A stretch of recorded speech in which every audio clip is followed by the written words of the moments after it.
ਵੇ ਦੇ ਨਾਲ ਉਹਨੂੰ ਡੀਸੀ ਚ ਕਨਵਰਟ। ਸੋ ਹੁਣ ਆਪਾਂ ਜਿਹੜਾ ਇਹ ਸਾਰਾ ਸਾਡਾ ਚੈਪਟਰ ਇੱਕੋ ਹੀ ਹੈ, ਮਤਲਬ this is the one chapter. ਇਹਦੇ ਵਿੱਚ ਆਪਾਂ 4 ਤਰ੍ਹਾਂ ਦੇ ਸਰਕਟ ਜਿਹੜੇ ਆ ਉਹ ਡਿਸਕਸ ਕਰਾਂਗੇ, inverter circuits, chopper circuits, dual ਕਨਵਰਟਰਸ and ਸਾਈਕਲੋ ਕਨਵਰਟਰਸ। ਸਾਰਿਆਂ ਦਾ ਅਲੱਗ-ਅਲੱਗ ਕੰਮ ਹੋਏਗਾ। ਸਭ ਤੋਂ ਪਹਿਲਾਂ ਡਿਸਕਸ਼ਨ ਕਰਾਂਗੇ ਫਿਰ ਇਨਵਰਟਰਸ ਦੀ। ਇਨਵਰਟਰ ਵਰਡ ਜਿਹੜਾ ਆ ਆਪਾਂ ਹਰ ਘਰ ਦੇ ਵਿੱਚ ਸੁਣਿਆ ਹੋਇਆ, ਹਰ ਘਰ ਚ ਆਪਾਂ ਕਹਿੰਦੇ ਨਾ ਕਿ ਇਨਵਰਟਰ ਲੱਗਾ ਹੋਇਆ, ਹੈਨਾ। ਹੁਣ ਜਿਹੜਾ ਇਨਵਰਟਰ ਹੈ ਉਹ ਕਰਦਾ ਕੀ ਹੈ, ਉਹ ਸਾਨੂੰ ਪਤਾ ਹੋਣਾ ਚਾਹੀਦਾ। ਕੀ ਕੰਮ ਕਰਦਾ ਉਹ ਇਨਵਰਟਰ? ਸਰ ਜਦੋਂ ਲਾਈਟ ਜਾਂਦੀ ਹੈ ਨਾ, ਉਹ ਡੀਸੀ ਨੂੰ ਏਸੀ ਕਰੰਟ ਚ ਕਨਵਰਟ ਕਰਕੇ ਸਾਡੇ ਅਪਲਾਈਐਂਸਿਸ ਨੂੰ ਰਨ ਕਰਦਾ ਰਹਿੰਦਾ। Right, basically it gives the backup to our AC supply. ਠੀਕ ਹੈ, ਜਦੋਂ ਪਿੱਛੋਂ ਏਸੀ ਸਪਲਾਈ ਮੀਨਸ ਕੱਟ ਹੋ ਜਾਂਦੀ ਹੈ ਤਾਂ ਸਾਡੇ ਕੋਲ ਇੱਕ ਇਨਵਰਟਰ ਸਰਕਟ ਲੱਗਾ ਹੁੰਦਾ ਜਿਹਦੇ ਵਿੱਚ ਡੀਸੀ ਸਟੋਰ ਹੁੰਦੀ ਹੈ। ਸਾਡੇ ਕੋਲ ਇੱਕ ਬੈਟਰੀ ਲੱਗੀ ਹੁੰਦੀ ਹੈ ਵਿਚ ਕੈਨ ਸਟੋਰ ਦਾ ਡੀਸੀ ਸਪਲਾਈ, ਰਾਈਟ। ਔਰ ਰੈਗੂਲਰ ਜਦੋਂ ਪਿੱਛੋਂ ਸਪਲਾਈ ਆਉਂਦੀ ਹੈ, ਜਿੱਦਾਂ ਏਸੀ ਸਪਲਾਈ ਜਦੋਂ ਪਿੱਛੋਂ ਆਉਂਦੀ ਹੈ, ਉਹ ਕੀ ਕਰਦੀ ਹੈ, ਇੱਕ ਰੈਕਟੀਫਾਇਰ ਸਰਕਟ ਲੱਗਾ ਹੁੰਦਾ ਉਹਦੇ ਵਿੱਚ ਸਟੋਰਸ ਦਾ ਉਹਦੇ ਤੋਂ ਡੀਸੀ ਜਨਰੇਟ ਹੁੰਦੀ, ਜੋ ਕਿ ਉਸ ਡੀਸੀ ਬੈਟਰੀ ਨੂੰ ਜਨਰੇਟ ਸਟੋਰ ਕਰਦੀ ਰਹਿੰਦੀ ਚਾਰਜਸ। ਜਦੋਂ ਬੈਟਰੀ ਫੁੱਲ ਹੋ ਜਾਂਦੀ ਹੈ, ਕੱਟ ਆਫ ਹੋ ਜਾਂਦੀ ਹੈ। ਹੁਣ ਪਿੱਛੋਂ ਏਸੀ ਸਪਲਾਈ ਕੱਟ ਹੋ ਜੇ ਤਾਂ ਇਹ ਬੈਟਰੀ ਹੀ ਜਿਹੜੀ ਹੈ ਇੱਥੋਂ DC supply will convert into AC, ਇਹ ਵਾਪਸ ਏਸੀ ਦੇ ਵਿੱਚ ਕਨਵਰਟ ਹੋ ਕੇ ਸਾਰੇ ਘਰ ਨੂੰ ਜਿਹੜੀ ਹੈ ਉਹ એનર્ਜੀ ਸਪਲਾਈ ਕਰਦੀ ਹੈ। So this process is known as inverter. ਜਿਹੜਾ ਡੀਸੀ ਟੂ ਏਸੀ ਦੇ ਵਿੱਚ ਸਰਕਟ ਵਿੱਚ ਜਿਹੜਾ ਸਰਕਟ ਲੱਗਾ ਹੋਏਗਾ, ਜਿਹੜਾ ਡੀਸੀ ਟੂ ਏਸੀ ਸਪਲਾਈ ਚ ਕਨਵਰਟ ਕਰੇਗਾ ਡੀਸੀ ਨੂੰ ਏਸੀ ਦੇ ਵਿੱਚ, that circuit is known as inverter. ਠੀਕ ਹੈ, ਐਂਡ ਉਹਦੇ ਬਾਰੇ ਹੀ ਆਪਾਂ ਗੱਲ ਕਰਾਂਗੇ। This is basically live we can say high application, ਜਿਹਨੂੰ ਆਪਾਂ ਕਾਫੀ UPS ਜਿਹੜੇ ਸਾਡੇ ਇੰਡਸਟਰੀਜ਼ ਵਿੱਚ ਯੂਜ਼ ਹੁੰਦੇ ਆ ਜਾਂ ਕੰਪਿਊਟਰ ਲੈਬਸ ਵਿੱਚ ਯੂਜ਼ ਹੁੰਦੇ ਜਾਂ ਘਰਾਂ ਦੇ ਵਿੱਚ ਇਨਵਰਟਰ ਯੂਜ਼ ਹੁੰਦੇ ਆ ਫॉर ਬੈਟਰੀ ਬੈਕਅਪ ਪਰਪਸ। ਉਹਦੇ ਵਿੱਚ ਆਪਾਂ ਇਹਨੂੰ ਇਹ ਜਿਹੜਾ ਸਰਕਟਸ ਆ ਉਹਦੀ ਗੱਲ ਕਰਾਂਗੇ ਕਿ ਕਿਹੜੇ ਟਾਈਪਸ ਹੁੰਦੀਆਂ, ਕਿੱਦਾਂ ਯੂਜ਼ ਕਰਦੇ ਆ ਆਪਾਂ ਉਹਨੂੰ, ਕਿਹੜੇ ਸਰਕਟ ਕਿੱਦਾਂ ਬਣਾਈਦੇ ਆ। ਇਨਵਰਟਰ ਬਾਰੇ ਹੀ ਅੱਜ ਗੱਲ ਕਰਾਂਗੇ, ਬਾਕੀ ਜਿਹੜੇ ਸਰਕਟ ਆ ਉਹ ਬਾਅਦ ਚੋਂ ਅੱਗੇ ਆਉਣ ਵਾਲੇ ਟੌਪਿਕਸ 'ਚ ਡਿਸਕਸ ਕਰਾਂਗੇ। So basically inverters are used in large number of power applications. It is a circuit or device which converts DC power into AC power. ਸਭ ਤੋਂ ਪਹਿਲਾਂ ਲਾਈਨ ਸਾਡੇ ਮਾਈਂਡ 'ਚ ਹੋਣੀ ਚਾਹੀਦੀ, ਜਿੱਦਾਂ ਇਨਵਰਟਰ ਆ ਜਾਵੇ word. Inverter word related to DC to AC, DC ਨੂੰ AC ਵਿੱਚ ਕਨਵਰਟ ਕਰਦਾ। It is opposite to the rectifier. Rectifier ਤੋਂ ਉਲਟਾ ਹੋਏਗਾ ਉਹ process. The application areas for the inverter include the UPS. UPS ਦੇ ਵਿੱਚ ਇਹਦੀ ਸਭ ਤੋਂ ਜ਼ਿਆਦਾ ਐਪਲੀਕੇਸ਼ਨ ਯੂਜ਼ ਹੁੰਦੀ ਹੈ। UPS ਦੀ ਫੁੱਲ ਫਾਰਮ ਹੁੰਦੀ ਅਨਇੰਟਰਪਟਡ ਪਾਵਰ ਸਪਲਾਈ, ਜਿਹਦੇ ਵਿੱਚ ਕਿਸੇ ਤਰ੍ਹਾਂ ਦੀ ਕੋਈ ਇੰਟਰਪਸ਼ਨ ਨਹੀਂ ਆਉਂਦੀ ਪਾਵਰ ਸਪਲਾਈ 'ਚ, that is known as uninterrupted power supply. And for the AC motor speed control, ਇਹਨੂੰ ਆਪਾਂ AC ਮੋਟਰ ਦੀ ਸਪੀਡ ਜਿਹੜੀ ਆ ਉਹਨੂੰ ਕੰਟਰੋਲ ਕਰਨ ਲਈ ਵੀ ਇਹਨੂੰ ਯੂਜ਼ ਕੀਤਾ ਜਾਂਦਾ, because we can control the AC। ਆਪਾਂ DC ਜਿਹੜੀ ਆ ਉਹ ਪਿੱਛੋਂ ਫਿਕਸਡ ਦੇ ਦਈਏ, ਉਹਨੂੰ ਆਪਾਂ ਕੰਟਰੋਲ ਕਰ ਸਕਦੇ ਹਾਂ ਆਪਣੇ ਹਿਸਾਬ ਨਾਲ। ਆਊਟਪੁੱਟ ਜਿਹੜੀ ਆ ਉਹ ਕੰਟਰੋਲੇਬਲ ਹੁੰਦੀ ਹੈ ਬਿਕੋਜ਼ ਆਫ ਦਾ ਥਾਇਰਿਸਟਰਸ। ਸੋ ਇਹਨੂੰ ਆਪਾਂ AC ਮੋਟਰ ਦੀ ਸਪੀਡ ਨੂੰ ਕੰਟਰੋਲ ਕਰਨ ਲਈ ਵੀ ਯੂਜ਼ ਕਰਦੇ ਹਾਂ। The inverters can be classified based on the number of factors. ਹੁਣ ਇਨਵਰਟਰ ਦੀ ਕਲਾਸੀਫਿਕੇਸ਼ਨ ਦੀ ਗੱਲ ਕਰੀਏ ਤਾਂ ਬਹੁਤ ਸਾਰੀਆਂ ਦੀਆਂ ਕਲਾਸੀਫਿਕੇਸ਼ਨ ਹੁੰਦੀਆਂ ਤੇ ਕੁਝ ਫੈਕਟਰਸ ਹੈ ਜਿਹਦੇ ਤੇ ਬੇਸਡ ਹੁੰਦਾ ਕਿ ਕਿਹੜੀ ਕਲਾਸੀਫਿਕੇਸ਼ਨ ਯੂਜ਼ ਕਰਾਂਗੇ ਆਪਾਂ। ਜਿੱਦਾਂ the nature of output waveform ਅਲੱਗ-ਅਲੱਗ ਹੋ ਸਕਦੀਆਂ। It can generate the square wave, it can generate the sine wave, it can generate the pulse width modulation wave. Next, the power devices being used. ਹੁਣ ਇਹਦੇ ਵਿੱਚ ਕਿੰਨੇ ਸਾਰੇ ਥਾਇਰਿਸਟਰ use ਕਰ ਸਕਦੇ ਹਾਂ ਆਪਾਂ। We can use MOSFET, we can use power transistors, we can use SCRs, we can use IGBTs. ਉਹਦੇ ਅਕੋਰਡਿੰਗਲੀ ਵੀ ਇਹਦੀ ਕਲਾਸੀਫਿਕੇਸ਼ਨ ਚੇਂਜ ਹੋ ਸਕਦੀ ਹੈ।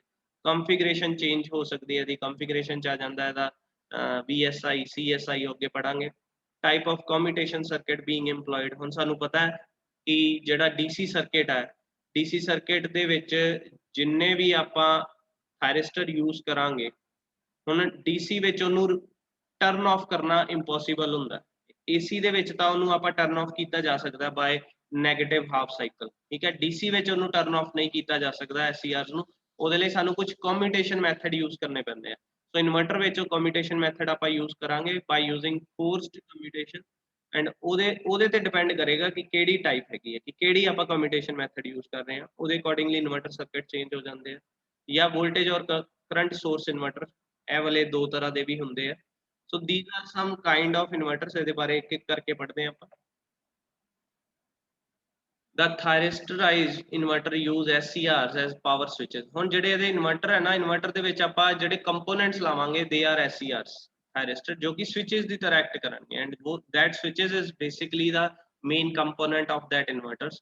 because of the input source of power is pure DC in nature, ਜਿਹੜੀ input ਹੋਏਗੀ that is in DC form, तो ਉਹਨੂੰ SCRs ਨੂੰ ਬੰਦ ਕਰਨ ਦੇ ਲਈ forced commutation circuit is an essential part of these inverters which must be carefully designed। ਇਹਨੂੰ ਜਿਹੜਾ ਆਪਾਂ commutation circuit ਲਾਵਾਂਗੇ ਉਹ ਬਹੁਤ ਤਰੀਕੇ ਦੇ ਨਾਲ ਬਹੁਤ carefully design ਕੀਤਾ ਹੋਣਾ ਚਾਹੀਦਾ ਤਾਂ ਕਿ proper successful commutation ਹੋਵੇ। ਜਦੋਂ ਸਾਨੂੰ ਚਾਹੀਦਾ ਆ ਉਹ SCR ਬੰਦ ਹੋਣਾ ਚਾਹੀਦਾ, ਉਸ ਟਾਈਮ ਤੇ ਟਰਨ ਆਫ ਹੋ ਜਾਣਾ ਚਾਹੀਦਾ।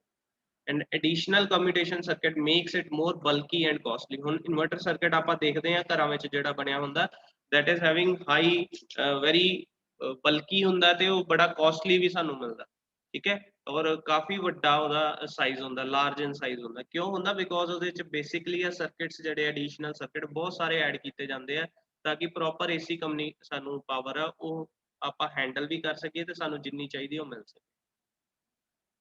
ਅੱਗੋਂ ਆ ਜਾਂਦਾ ਇਹਦਾ ਕਲਾਸੀਫਿਕੇਸ਼ਨ। ਇਹ ਕੁਐਸਚਨ ਵੀ ਤੁਹਾਨੂੰ ਪੇਪਰ ਦੇ ਵਿੱਚ ਆ ਸਕਦਾ ਹੈ, explain the classification of inverters.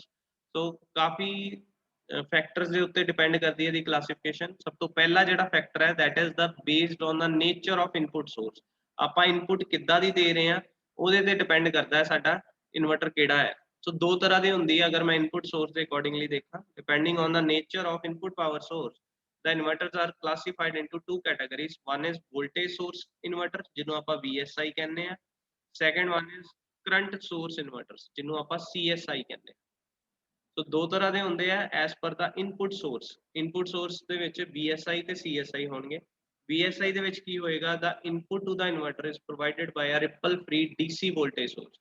ਮਤਲਬ ਇਹਦੇ ਤੇ ਜਿਹੜਾ ਸੋਰਸ ਲੱਗਾ ਹੋਏਗਾ input source that is having the voltage source। voltage source ਸਾਨੂੰ ਪਤਾ ਕੀ ਹੁੰਦਾ, DC voltage source ਜਿਹਨੂੰ ਆਪਾਂ ਆਈਡੀਅਲ ਜਾਂ ਪ੍ਰੈਕਟੀਕਲ voltage source ਵੀ ਕਹਿੰਦੇ ਆ।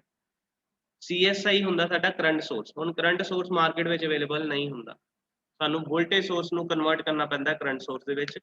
So the voltage source is first converted into current source and then used to supply the power to the inverter। ਜਿਹਦੇ ਵਿੱਚ ਪਹਿਲਾਂ ਉਹਨੂੰ ਕਰੰਟ ਸੋਰਸ ਵਿੱਚ ਕਨਵਰਟ ਕੀਤਾ ਜਾਂਦਾ, ਫਿਰ ਉਹ ਇਨਵਰਟਰ ਦੇ ਵਿੱਚ ਇਨਪੁਟ ਦਿੱਤੀ ਜਾਂਦੀ ਹੈ that is known as CSI। ਇਹਦੇ ਬਾਰੇ ਅੱਗੇ ਵੀ ਆਏਗਾ ਥੋੜਾ ਜਿਹਾ, ਉਹ ਆਪਾਂ ਬਾਅਦ ਚੋਂ ਪੜਾਂਗੇ। ਨੈਕਸਟ ਜਿਹੜੀ ਕਲਾਸੀਫਿਕੇਸ਼ਨ ਦਾ ਫੈਕਟਰ ਹੈਗਾ second factor that is based on the configuration of the inverter। ਹੁਣ ਇਨਵਰਟਰ ਦੀ configuration ਕੀ ਹੈ ਉਹਦੇ ਤੇ ਜਿਹੜਾ ਸਾਡਾ ਤਿੰਨ ਤਰ੍ਹਾਂ ਦਾ ਇਨਵਰਟਰ ਹੋ ਸਕਦਾ। one is series inverter, next is parallel inverter ਇਹਨੂੰ ਆਪਾਂ push pull inverter ਵੀ ਕਹਿੰਦੇ ਆ, third one is bridge inverter ਜਿਹਨੂੰ ਆਪਾਂ half bridge ਤੇ full bridge ਦੇ ਵਿੱਚ classify ਕਰਾਂਗੇ। ਸੋ ਤਿੰਨ ਤਰ੍ਹਾਂ ਦਾ ਹੋਏਗਾ according to the configuration। series inverter, parallel inverter, push pull ਜਿਹਨੂੰ ਕਹਿੰਦੇ ਆ, bridge inverter ਜਿਹਨੂੰ ਆਪਾਂ half bridge ਤੇ full bridge ਕਹਿੰਦੇ ਆ। ਇਹਨਾਂ ਸਾਰਿਆਂ ਵਿੱਚੋਂ ਜਿਹੜਾ ਸਭ ਤੋਂ ਜ਼ਿਆਦਾ ਯੂਜ਼ਡ ਹੋਣ ਵਾਲੀ configuration ਹੈ that is bridge configuration, ਠੀਕ ਹੈ, ਜਿਹਨੂੰ ਆਪਾਂ full bridge configuration ਹੈ। ਇਹ ਸਭ ਤੋਂ ਜ਼ਿਆਦਾ widely most widely used type ਹੈ ਇਨਵਰਟਰ। ਅੱਗੇ ਚੱਲਦੇ ਹਾਂ ਥਰਡ ਫੈਕਟਰ ਦੇ ਉੱਪਰ। ਥਰਡ ਫੈਕਟਰ ਹੈ ਸਾਡੀ nature of output waveform. Nature of output waveform ਚ ਕੀ ਹੁੰਦਾ ਹੈ ਸਾਡਾ ਕਿ ਕਿਹੜੀ ਆਊਟਪੁੱਟ ਜਨਰੇਟ ਕਰਦਾ। ਹੁਣ ਨਾਰਮਲੀ AC ਵੇਵਫਾਰਮ ਜਨਰੇਟ ਕਰਨੀ ਹੈ ਨੇ ਆਊਟਪੁੱਟ ਤੇ, ਪਰ AC ਵੇਵਫਾਰਮ ਇਦਾਂ ਦੀ ਵੀ ਹੋ ਸਕਦੀ ਹੈ, AC ਵੇਵਫਾਰਮ ਹੋਰ ਤਰ੍ਹਾਂ ਦੀ ਵੀ ਹੋ ਸਕਦੀ ਹੈ। ਸੋ ਡਿਪੈਂਡ ਕਰਦਾ ਹੈ ਕਿ ਇਹ ਆਊਟਪੁੱਟ ਕਿਹੜੀ ਦਿੰਦਾ, ਉਹਦੇ ਅਕੋਰਡਿੰਗਲੀ ਇਹਦੀ ਟਾਈਪ ਚੇਂਜ ਹੋ ਜਾਏਗੀ। The inverter output AC waveform need not always be a sine wave। ਜ਼ਰੂਰੀ ਨਹੀਂ ਕਿ ਸਿਰਫ sine wave output ਦੇਗਾ। It can generate a square wave, it can generate a quasi square wave, it can generate a pulse width modulated waveform। तो ਉਹਦੇ accordingly ਸਾਨੂੰ output ਤੇ ਚਾਰ ਤਰ੍ਹਾਂ ਦੇ ਇਨਵਰਟਰ ਮਿਲਦੇ ਆ। one is square wave inverter, next is quasi square wave। quasi square wave ਸਾਡੀ ਇਦਾਂ ਦੀ ਹੁੰਦੀ ਹੈ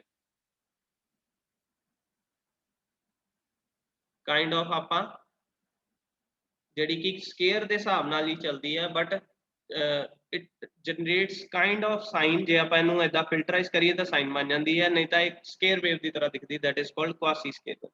ਪਲਸ ਵਿਡਥ ਮੋਡੂਲੇਸ਼ਨ ਹੁੰਦੀ ਜਿਹੜੀ ਸਾਡੀ ਪਲਸ ਜਨਰੇਟ ਕਰਦੀ ਹੈ ਅਲੱਗ-ਅਲੱਗ ਵਿਡਥ ਦੇ ਉੱਪਰ, ਉਹਨੂੰ ਆਪਾਂ ਕਹਿੰਦੇ ਪਲਸ ਵਿਡਥ ਮੋਡੂਲੇਟਡ ਇਨਵਰਟਰ। ਨੈਕਸਟ ਹੈ ਸਾਈਨ ਵੇਵ, ਉਹ ਸਾਨੂੰ ਪਤਾ ਹੀ ਹੈ ਕਿੱਦਾਂ ਦੀ ਹੁੰਦੀ ਹੈ। ਸੋ ਇਹ ਸਾਰੇ ਚਾਰ ਤਰ੍ਹਾਂ ਦੇ ਇਨਵਰਟਰਸ ਹੁੰਦੇ ਇਹਦੇ ਵਿੱਚ, square wave inverter, quasi square wave, PWM inverter and sine wave inverter based on the nature of output waveform। next ਜਿਹੜੀ ਇਹਦੀ classification ਹੁੰਦੀ ਉਹਦਾ factor ਹੁੰਦਾ based on the type of commutation circuit। commutation circuit ਹੁੰਦਾ ਜਿਹੜਾ SCR ਨੂੰ turn off ਕਰਦਾ। ਹੁਣ ਉਹ turn off ਕਰਨ ਲਈ ਸਾਨੂੰ forced commutation ਲਗਾਣੀ ਪੈਣੀ ਹੈ because of the DC supply। ਜੇ ਤਾਂ AC ਹੁੰਦੀ ਤਾਂ natural commutation ਹੋਣੀ ਸੀ, DC supply ਦਿੰਨੇ ਆ ਇਸ ਕਰਕੇ forced commutation ਲਗਾਣੀ ਪੈਂਦੀ ਹੈ। ਉਹਦੇ ਲਈ ਦੋ ਤਰ੍ਹਾਂ ਦੇ ਹੁੰਦੇ ਸਾਡੇ inverter circuit. one is auxiliary commutation circuit ਜਿਹਨੂੰ ਆਪਾਂ ਮੈਕਮਰੀ ਬੈਡਫੋਰਡ ਸਰਕਟ ਕਹਿੰਦੇ ਆ, ਨੈਕਸਟ ਹੁੰਦਾ ਕੰਪਲੀਮੈਂਟਰੀ ਕਮਿਊਟੇਸ਼ਨ ਸਰਕਟ, ਜਿਹਨੂੰ ਆਪਾਂ ਮੈਕਮਰੀ ਸਰਕਟ ਕਹਿੰਦੇ। ਸੋ ਦੋ ਤਰ੍ਹਾਂ ਦੇ ਹੁੰਦੇ ਆ ਸਾਡੇ ਇਨਵਰਟਰ ਦੇ ਬੇਸ ਤੇ। ਨੈਕਸਟ ਫੈਕਟਰ ਹੈ ਸਾਡਾ ਲਾਸਟ ਫੈਕਟਰ ਹੈ, that is based on the power semiconductor use, ਕਿ ਕਿਹੜਾ ਸੈਮੀਕੰਡਕਟਰ ਆਪਾਂ ਪਾਵਰ ਡਿਵਾਈਸ ਯੂਜ਼ ਕੀਤਾ ਟੂ ਮੇਕ ਅ ਇਨਵਰਟਰ। ਉਹਦੇ ਤੇ ਸਾਡਾ ਚਾਰ ਤਰ੍ਹਾਂ ਦਾ ਇਨਵਰਟਰ ਸਰਕਟ ਹੋਏਗਾ। One is thyristorized inverter using SCR, ਜਿਹਦੇ ਚ ਆਪਾਂ SCR ਨੂੰ ਯੂਜ਼ ਕਰਾਂਗੇ। ਨੈਕਸਟ ਹੈਗਾ ਟ੍ਰਾਂਜ਼ਿਸਟਰਾਈਜ਼ਡ ਇਨਵਰਟਰ, ਜਿਹਦੇ ਚ ਆਪਾਂ ਪਾਵਰ ਟ੍ਰਾਂਜ਼ਿਸਟਰ ਯੂਜ਼ ਕਰਦੇ ਹਾਂ to make the inverter circuit. Next ਹੈ MOSFET based inverter, power MOSFET ਲੱਗੇ ਹੁੰਦੇ ਆ। ਨੈਕਸਟ ਹੈ IGBT based inverter, integrated base ਜਿਹੜੇ ਆ ਟ੍ਰਾਂਜ਼ਿਸਟਰਸ ਹੁੰਦੇ, ਥਾਇਰਿਸਟਰ ਹੁੰਦੇ ਆ, ਉਹ ਜਿਹੜੇ ਇਨਵਰਟਰ ਆ ਉਹਨੂੰ ਆਪਾਂ IGBT ਇਨਵਰਟਰਸ ਕਹਿੰਦੇ ਆ, ਠੀਕ ਹੈ। So these are some power semiconductor use for the inverter circuit, ਉਹਦੇ ਬੇਸ ਤੇ ਅਲੱਗ-ਅਲੱਗ ਹੋ ਜਾਂਦੀਆਂ ਨੇ ਟਾਈਪਸ। ਨੈਕਸਟ ਹੈ ਸਾਡਾ ਟੌਪਿਕ ਐਪਲੀਕੇਸ਼ਨਸ ਆਫ ਇਨਵਰਟਰ, ਕਿੱਥੇ ਕਿੱਥੇ ਆਪਾਂ ਇਹਨੂੰ ਯੂਜ਼ ਕਰਦੇ। 5 ਮਾਰਕਸ ਦਾ ਕੁਐਸਚਨ ਇਹ ਵੀ ਆ ਸਕਦਾ ਕੱਲਾ ਹੀ, right the applications of the inverter, ਤੋਂ ਇੰਨਾ ਕੋਈ ਆਨਸਰ ਦੇਣਾ ਆਪਾਂ। UPS ਸਿਸਟਮ ਇਹ ਸਭ ਤੋਂ ਜ਼ਿਆਦਾ ਯੂਜ਼ ਹੁੰਦਾ ਹੈ। ਐਮਰਜੈਂਸੀ ਲਾਈਟ ਸਿਸਟਮ, ਜਿੱਦਾਂ ਘਰਾਂ ਦੇ ਵਿੱਚ, ਹੋਮਸ ਦੇ ਵਿੱਚ, ਕਮਰਸ਼ੀਅਲੀ ਐਮਰਜੈਂਸੀ ਲਾਈਟਨਿੰਗ ਦੇਣ ਲਈ ਆਪਾਂ ਇਹਨੂੰ ਯੂਜ਼ ਕਰਦੇ ਹਾਂ। Speed control of AC motors, HVDC transmission ਲਈ, ਇੰਡਕਸ਼ਨ ਹੀਟਿੰਗ ਲਈ, ਕਮਿਊਨੀਕੇਸ਼ਨ ਇਕਵਿਪਮੈਂਟਸ ਲਈ, ਐਂਡ 에ਅਰਕ੍ਰਾਫਟ ਪਾਵਰ ਸਪਲਾਈ ਲਈ ਵੀ ਇਹਨੂੰ ਯੂਜ਼ ਕਰਦੇ ਹਾਂ। ਸੋ ਆਪਾਂ ਇੱਕ ਇਹਦੇ 'ਚ ਐਡ ਕਰ ਲਾਂਗੇ aircraft power supply. This is today's circuit, today's topic। ਸਿਰਫ ਆਪਾਂ ਇੰਨਾ ਕੋਈ ਇੰਟਰੋਡਕਸ਼ਨ ਹੀ ਪੜਾਂਗੇ, ਇਸ ਤੋਂ ਬਾਅਦ ਆਉਣ ਵਾਲੇ ਟੌਪਿਕਸ ਵਿੱਚ ਆਪਾਂ ਇਹਦੀਆਂ ਟਾਈਪਸ ਦੇ ਬਾਰੇ ਡਿਸਕਸ ਕਰਾਂਗੇ ਜੋ ਜੋ ਇੰਪੋਰਟੈਂਟ ਹੈ, ਠੀਕ ਹੈ। ਫਿਲਹਾਲ ਇੰਨਾ ਕੋ ਟੌਪਿਕ ਅੱਜ ਲਈ ਨੋਟ ਕਰ ਲਓ, ਐਗਜ਼ਾਮ ਦੇ ਵਿੱਚ ਵੀ ਆਏਗਾ ਤੁਹਾਨੂੰ ਕੁਐਸਚਨ ਇਹਨਾਂ ਵਿੱਚੋਂ ਕੋਈ, ਸੋ ਇਹਦੇ ਰਿਲੇਟਡ ਕੋਈ ਕੁਐਰੀ ਆਪਾਂ ਪੁੱਛ ਲਓ। ਸਰ ਇਹ